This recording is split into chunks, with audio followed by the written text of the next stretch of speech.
A cold, steely anger permeated Odin's voice as he asked a single quiet question: why are there children in Valhalla? Odin surveyed the day's dead and scowled. Not at the eclectic variety of men and women before him, he knew, better than most, that a warrior might be found in any kind of body or attitude. But huddled at the back of the waiting souls were some 200 who emphatically could not, belong in Valhalla. Why have you brought these to me?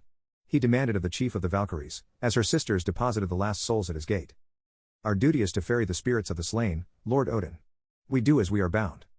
I am only to receive half of each day's take. And that is what we have brought you. Odin ground his teeth. Something was wrong, deeply wrong. But he, too, had his duties, so he tended first to the souls who belonged. He greeted them gravely, explained their place in the halls of the gods, preparing for the day of Ragnarok and the final battle, and turned them over to his quartermasters for arming and training. Only then did he turn to the group whose presence so vexed him. Children. He felt fury boil up inside him at the sight, and made an effort to hide it. It would do no good to rage at them. They were not at fault for the situation, and most of them were already weeping simply from what they'd heard him tell the adult souls. So he masked the fire in his eyes and the thunder in his voice, and brought the children to the servers who supplied food and drink for the fighters. These here were clearly brought to us by some mistake, he told them. Give them food and some place to sleep, away from the fighting. I pledge to you, young ones, you will not be made to fight. I go now to find the one responsible for this blunder. He turned and strode away before his temper could overcome him. Loki, the name came unbidden to his mind. It had to be Loki, surely. Who else but the trickster god could cause such a perversion of the old order? Who else would? But as his long strides carried him out of the gates of his halls, he found himself doubtful. He had visited Loki's prison not a month prior. He had made a habit of doing so every few years, to reassure himself that his erstwhile blood brother was still contained. The insults and epithets Loki had hurled at him during that visit had held none of the sly smugness they did when he had some plot on the boil, only anger and grief. But if not him, then I am only to receive half of each day's take. And that is what we have brought you. Freya, recipient of the other half of those slain in battle. Could she really have been so lax in her own duty that she would allow children to be sent to the fields of eternal slaughter?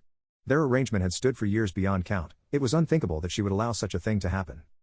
As unthinkable as children being sent to Valhalla, and that had now come to pass. The thought brought the anger back immediately.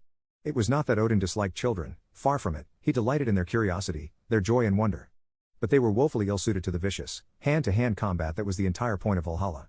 Even with weapons, they could not defend themselves against hardened adult warriors. They died, over and over again, and the terror of it never left them.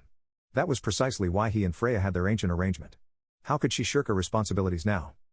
The thoughts chased themselves around his head, so that when he finally reached the entrance to Freya's domain he was in as foul a temper as he ever had been. Freya! Odin thundered, pounding his fist on one of the towering oaks that framed the gate into Folkvanger. Come forth, Freya. I would have words with you. Allfather, the goddess seemed to solidify out of the rich golden light that flowed through the gate. What troubles bring you to my doorstep? The calmness of her greeting served only to make Odin's fury boil over. You know damned well what brings me here. You have ignored your duty, and innocent mortal souls have paid the price for it. Anger to match Odin's flashed in Freya's eyes. You have the audacity to question my sense of duty? Explain yourself, Odin, and do so quickly, before I remind you that war is also one of my domains. The arrangement has stood for eons. Half of those slain in battle go to you, and half to me. I took my half, Odin. Clearly you did not. There are children in Valhalla today, Freya. Why are there children in Valhalla? A pain as old as the world etched itself across Freya's features. You know as well as I do that one needs not be a warrior to be slain in battle. Which is why you and I serve as we do. My realm is for those who can and will fight, to train them for the last day when the Gjallarhorn sounds. You are supposed to take those who cannot, or would not, do well on the battlefield, and grant them respite. Freya crossed her arms and stared at Odin coldly. You need not explain the purpose of my own fields to me, Allfather. Odin matched her stare for stare. Oh, mustn't I? That's why you always choose first, Freya. To spare from my bloody halls those who are not suited for them. As I always have, and always will. Not today, it would seem.